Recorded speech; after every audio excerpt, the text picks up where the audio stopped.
As an emergency medicine physician, one of the most common things I see in the emergency department are sick children, especially children with fevers. Fevers are usually the calling card of simple viruses causing colds. However, a fever may indicate an illness requiring a physician's care. The purpose of this instructional videotape is to provide the basic understanding of how to recognize and treat a fever at home and when to recognize it is time to see a physician. It's okay. I think she has a fever. What do you want to do?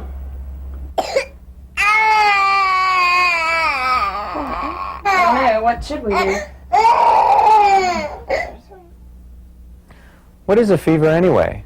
How high is too high? And what medicines can you give your child? When should you go see your doctor? Let's take a look. Fever most commonly occurs as a response to an infection. During infections, moderate fever is probably beneficial because it enhances the body's defense reactions. Any high temperature or rapidly rising temperature not well controlled with medicines can be a sign of serious infection.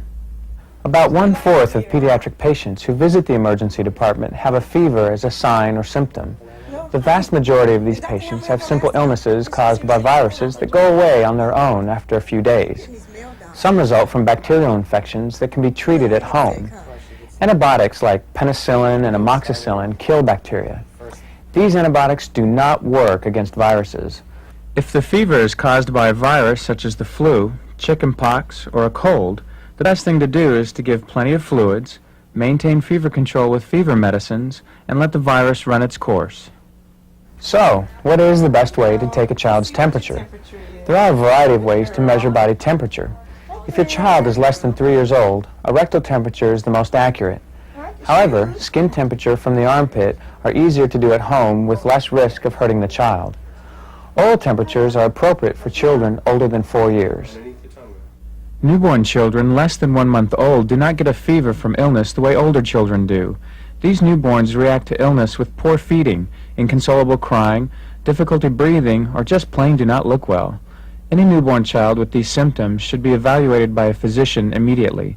Any temperature greater than 100.4 degrees in a newborn child should be evaluated by a physician. Children between the ages of 1 and 3 months with temperatures greater than 100.4 degrees, despite giving fever medicines, should also be evaluated by a physician. Any child 3 months to 3 years old with a temperature greater than 102.2, despite medicines and fluids, should be evaluated. And any child with a temperature greater than 105 degrees should be taken to a physician immediately. Now that you've determined your child has a fever, what can you do about it at home?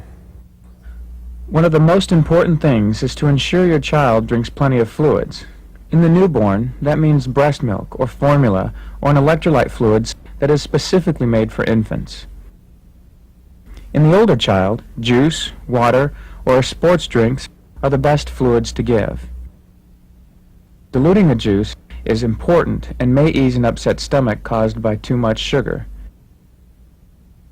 This will help prevent vomiting. So, what medicines should you give your child to control a fever? There are many different brand name fever medicines on the market.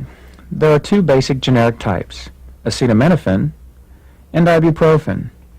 Look at the ingredients and dosage recommendations on the box or bottle. Read the labels carefully, as many different brand names are the same medicines. Acetaminophen is an effective anti-fever medicine. Follow the dosage labels carefully. Ibuprofen is another powerful anti-fever medicine. If one does not work well by itself, then both can be given at the same time and work very well together to bring a fever down. Again, it is important you follow the directions carefully. Another effective way to bring a temperature down is a tepid bath or sponging with cool water. Do not bathe a child in cold water or ice water, and never sponge a child with alcohol. Bathing or sponging should be combined with fever medicines. One note about medicines: never give aspirin to a child with a fever, as it is associated with liver and nervous system complications. So, when should you bring your child to the emergency department? First, try to contact your child's pediatrician. As stated earlier, any child less than 1 month old who appears ill should be taken to a physician immediately. If you are unable to contact a pediatrician right away and your child has a fever, here are some general indications of when to bring your child to the emergency department. A fever that remains high despite fever medications. If the child does not drink fluids or is vomiting everything up. Shortness of breath or irregular breathing. A cough and a fever together. If the fever lasts longer than 4 days. If the child does not want to move his head or if his neck hurts. And any child less than 3 months old. Just think how you feel when you get a cold or a flu. Miserable. And that's how your child feels. The important thing is you know how your child acts when he or she gets a cold or a flu. Follow the important steps of giving plenty of fluids and proper fever medicines. If your child does not get better after a few days, or has one of those previously mentioned complications, and most importantly, if your child looks different or worse than their usual cold and flu self, then take your child to a physician immediately. The video you just saw focused upon common medical problems often encountered in an emergency department.